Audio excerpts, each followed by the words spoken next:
Hey, welcome back to Snack Time. My name is Ben, and in today's video, I'm going to show you how we're going to make digital signage out of this $20 4K streaming box that I found at my local Walmart.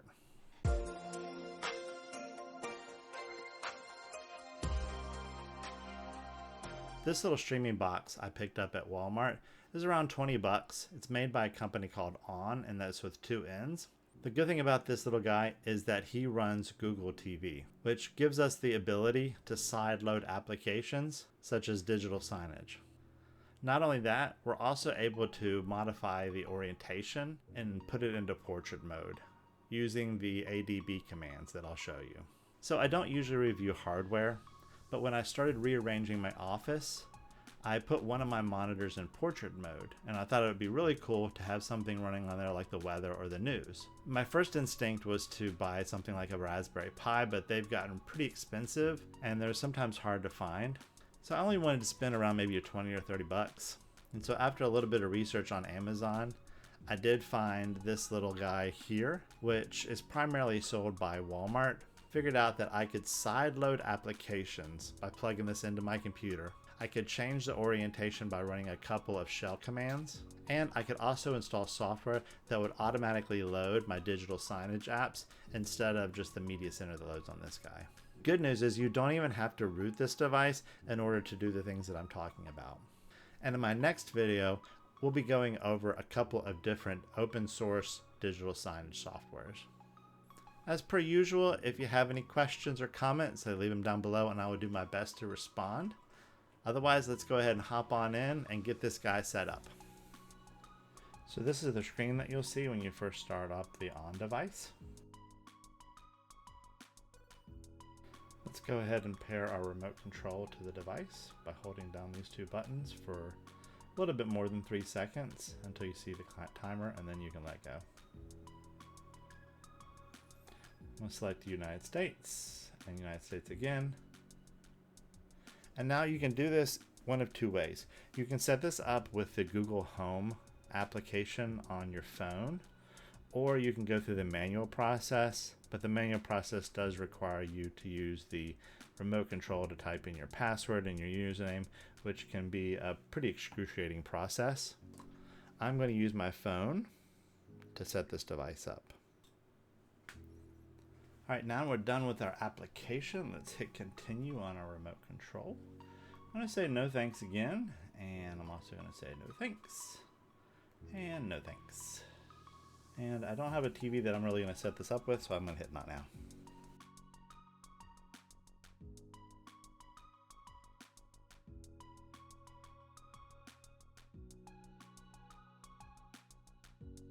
Alright, once we're done with all the downloads and the setup, let's click Start Exploring with our remote. And now we're ready to go. So after we've finished with the setup process, let's switch over to our computer and download some software that we're going to need in order to load some applications. This is also an okay time for you to go ahead and connect up the On device to your USB drive on your machine. One of the programs we're going to need is the Android Debug Bridge. That's ADB. Let's find that. If we do a Google search for Android ADB, this will be one of the first things that's going to show up. Instead of clicking on the very first thing that you see here, the Android Studio, let's click on the SDK Platform Tools Release Notes for Android Studio. And let's download the SDK Platform Tools for Windows. We scroll down, we're going to agree to the licensing. Once we have that saved to our desktop or somewhere where we know where it is, how to get to it, you may need the Android USB driver. I don't think that you will, but if you do end up needing that, it's really easy to find it. You just type in Android USB driver into Google, and this will be like one of the first things you'll see here. But I don't think that you're going to need that. But just in case, if we jump back, I've already downloaded and extracted it. I've also downloaded a couple of APK files. APK files are like, think of them as installation files for Google and Android. I downloaded a Slideshow one, it's an open source. I'm also downloading our Launch Manager, and I'll provide links to both of these files in the description. The Launch Manager will essentially allow us to start up any program that we want when our Google TV just fires up. We're going to need to open up a Windows terminal. If you just right click in this little space over here, we can go to Open in Terminal, and that will give us this window, which is what we're going to be needing to sideload applications or change orientation, stuff like that. So if we first run ADB, and we'll just tab it because it's going to put the little period slash, and then I want to add devices to the end of that. This will try to see if there's any devices connected to our computer. And right now there are none. Even if you did connect it with USB, our Android device is programmed to ignore that. So what we need to do is we need to put our Google TV into developer mode and then put it into USB debug mode. We hop back over to our on device. Let's go up to the top here and let's go all the way over to settings, and let's click on this gear.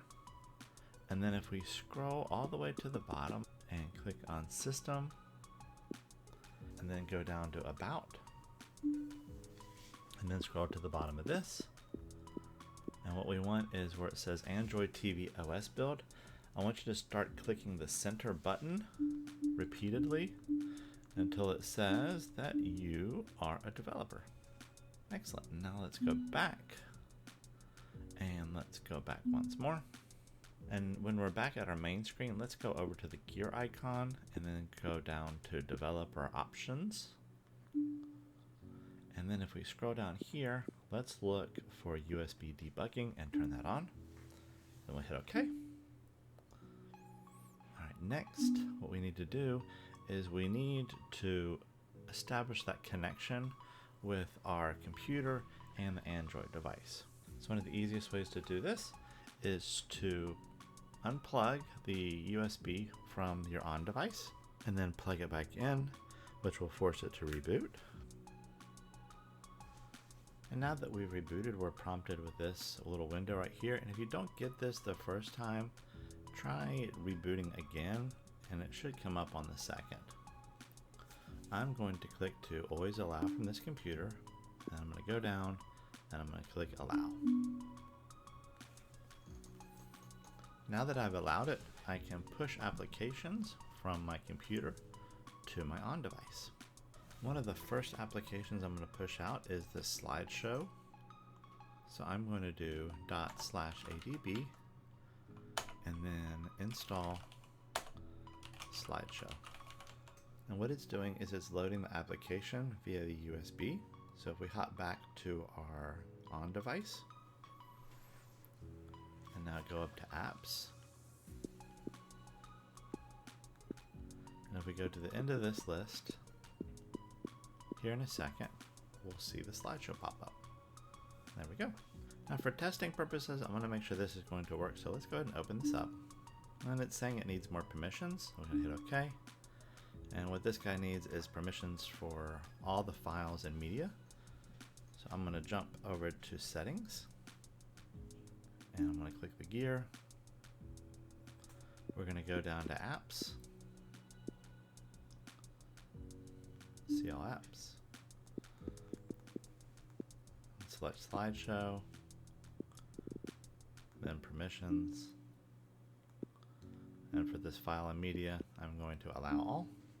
And go back. And now I'm going to force stop the application just so it'll retry the permissions. I'm going to reopen it back up. If you see this screen, that means we've loaded this digital signage app. This is a very basic application that I'll probably cover in another video, but essentially it allows you to create digital signage that is not centrally managed, that just runs as an application. But no matter what application you want to run, I do want it to run every single time I start this up. I don't want to have to come in here and find the application and run it just in case I lose power. For that, I'm going to use the Launch Manager, and I'm going to sideload that one as well. So ./adb install lm, and that's our Launch Manager, and that's been successful. Now if I jump back to my device, you see the Launch Manager has been added. I'm going to go to Launch Manager, I'm going to open this. And now I'm going to enable Custom Launch Manager. I'm going to check Always Allow and Allow. And now I'm going to go down to Custom Launcher Options. I'm going to enable the LM Handler status. And I'm also going to come down here and I'm going to check what application I want to launch. So if I drop this down, I just simply need to find the Slideshow app. Alright, I have selected it. Now if I hit the home button, it should open up the Slideshow app. Yep. Alright, now this is ready to be managed, and I want to show you what happens if we reboot the device. So that you're always prepared in the event that something doesn't go exactly right. We're not seeing any sort of digital signage or telling us to go to a website or anything. So I have a sneaky suspicion that I don't have internet. What I can try to do is the voice prompt and see if I can get to settings from there. So I can test this by holding down the little microphone on the remote control, which is the Google voice prompt. And typically if I have internet, I can go to settings from there. Go to settings. Now you can see I don't have any internet up here. And if I hit the home button, I can't get to settings. If I hit the settings button, that also doesn't do anything. So what I need to do is open up settings, but I'm going to do it through ADB because I have a sneaky suspicion my wireless has somehow gotten reset.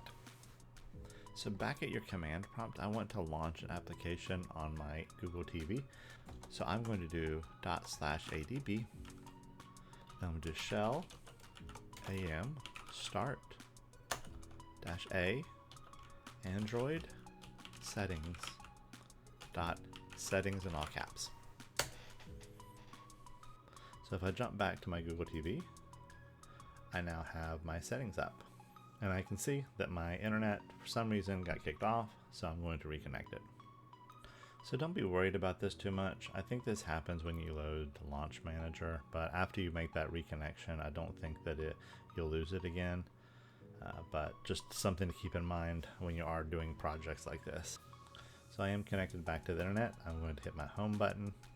So since I do have ADB up and running, I'm going to do just an ADB space reboot, and that will restart the device for me. And here we go. We have our digital signage on the net. It's asking for some slides to be presented and the web interface at the top there. I'm not going to go into this particular software on this video. This is mostly just to show you how to set up the hardware. But I do want to show you a couple more things, especially for those of you who have monitors that are going to be in portrait mode and are confused on how to get there, since this Google TV does not make it very easy.